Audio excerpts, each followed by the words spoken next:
Selamat datang di channel ini dan selamat hari Minggu. Sahabat-sahabatku yang terkasih, saya suka merenungkan bacaan-bacaan hari ini dalam hubungan dengan pertemuan BKSN minggu pertama dan minggu kedua. Pertemuan minggu pertama berjudul Allah menjadi dasar pengharapan dalam kesulitan. Yang menjadi inti dari pertemuan ini ialah Allah adalah satu-satunya pengharapan bagi orang beriman. Allah menjadi penjamin bahwa dalam aneka macam kesulitan kehendaknya akan terlaksana. Tetapi kita harus ingat bahwa ketidakadilan atau penderitaan bersumber dari dosa yang menimbulkan kesulitan atau penderitaan bagi manusia.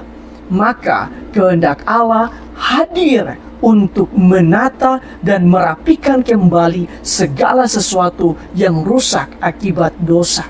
Sedangkan inti pertemuan kedua sudah terungkap di dalam judulnya yang berbunyi Allah memulihkan kemuliaan manusia.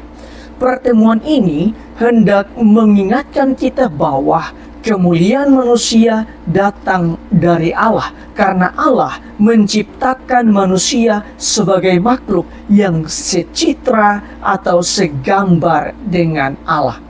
Tetapi kemuliaan itu hilang akibat dosa, karena dosa dapat terwujud dalam aneka macam kenyataan negatif. Karena itu manusia harus berusaha merebut kembali kemuliaannya. Dalam hubungan dengan ini, Nabi Nahum memberikan kekuatan kepada kita bahwa Allah akan memulihkan kemuliaan manusia sebagaimana Allah memulihkan kemuliaan Yakub, juga memulihkan kemuliaan Israel. Nahum pasal 2 ayat 1 sampai ayat 2. Di dalam bacaan yang pertama, Nabi Yesaya bernubuat bahwa Allah akan datang untuk menyelamatkan umatnya. Pada waktu itu, mata orang-orang buta akan dicelikan dan telinga orang-orang tuli akan dibuka. Orang-orang lumpuh akan melompat seperti rusa dan mulut orang bisu akan bersorak-sorai. Nubuat Nabi Yesaya ini tergenapi di dalam bacaan Injil, yang mana bacaan Injil mengisahkan tentang Yesus yang menyembuhkan orang tuli dan bisu. Bahkan ketika orang-orang menyaksikan peristiwa penyembuhan itu, mereka pun berkata senada dengan nubuat Nabi Yesaya di dalam bacaan yang pertama. Mereka mengatakan, ia menjadikan segala-galanya baik. Yang tuli dijadikannya mendengar, yang bisu dijadikannya berbicara. Sedangkan di dalam bacaan yang kedua, Santo Paulus menegaskan bahwa Allah tidak pernah memilih orang berdasarkan muka, kekayaan, atau latar belakang apapun. Tetapi Allah memilih seseorang untuk menjadi ahli waris kerajaan Allah berdasarkan kualitas iman mereka. Sahabat-sahabatku yang terkasih, berdasarkan bacaan-bacaan hari ini, marilah kita merenungkan sejumlah remah permenungan. Pertama, berdasarkan refleksi Nabi Nahum, kita dapat bermenung bahwa dosa itu dapat datang dari dalam diri sebagai kecenderungan untuk berbuat jahat. Dosa itu juga dapat datang dari luar diri dalam wujud ketidakadilan yang disebabkan oleh kecenderungan manusia pada umumnya yang berhasrat untuk mementingkan egonya masing-masing. Karena itu, bagi Nabi Nahum yang bisa membebaskan kita dari dua situasi dosa itu ialah kehendak yang kuat dan tindakan mengubah diri yang bersifat segera atau tidak menunda-nunda supaya cepat terbebas dari akibat-akibat yang menyulitkan hidup kita.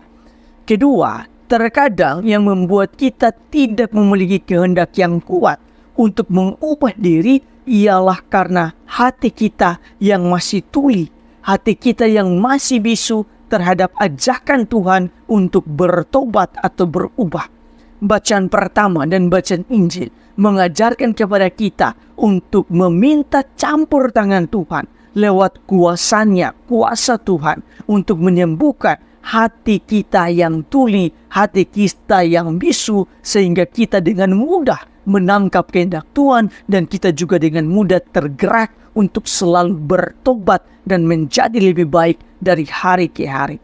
Ketiga, di dalam bacaan yang kedua, Santo Paulus menekankan bahwa Allah memilih seseorang untuk menjadi ahli waris kerajaan Allah berdasarkan kualitas iman mereka. Pertanyaannya, kualitas iman seperti apa yang dikehendaki oleh Tuhan? Tema pertemuan yang kedua BKSN tahun ini memberikan kita salah satu cara untuk memiliki kualitas iman yang baik, yaitu kita harus melihat Allah sebagai sumber pemulihan. Ada satu kata yang menjadi tren akhir-akhir ini, yaitu healing.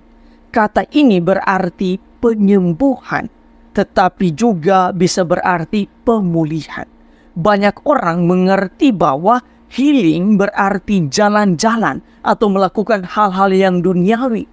Padahal healing yang baik bukan sekedar menghabiskan uang dengan jalan-jalan.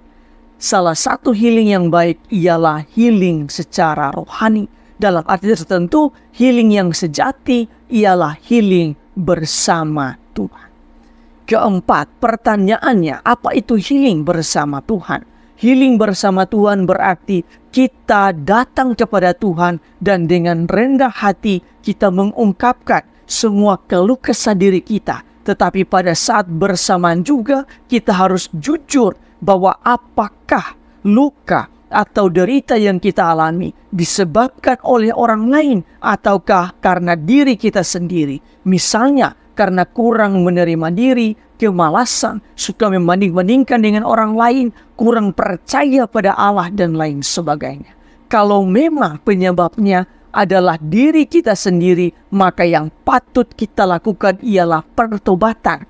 Kita patut mengubah cara berpikir kita terhadap kinerja Tuhan di dalam hidup kita.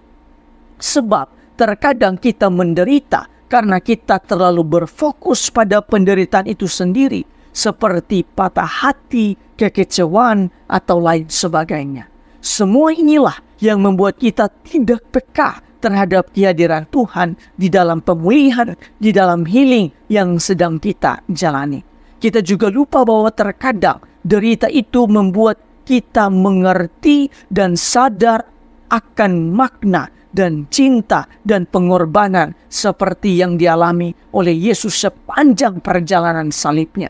Maka yang harus kita lakukan ialah mengubah cara berpikir dan cara beriman kita bahwa di dalam setiap derita atau dalam situasi yang sangat sulit atau bahkan dalam keadaan berdosa sekalipun, Tuhan itu tetap ada bersama-sama dengan kita dan memulihkan diri kita. Sehingga yang harus kita lakukan ialah pertobatan, terus berjuang dan melihat semua penderitaan sebagai tahapan untuk menjadi dewasa dan matang di dalam iman. Tuhan memberkati Anda semua.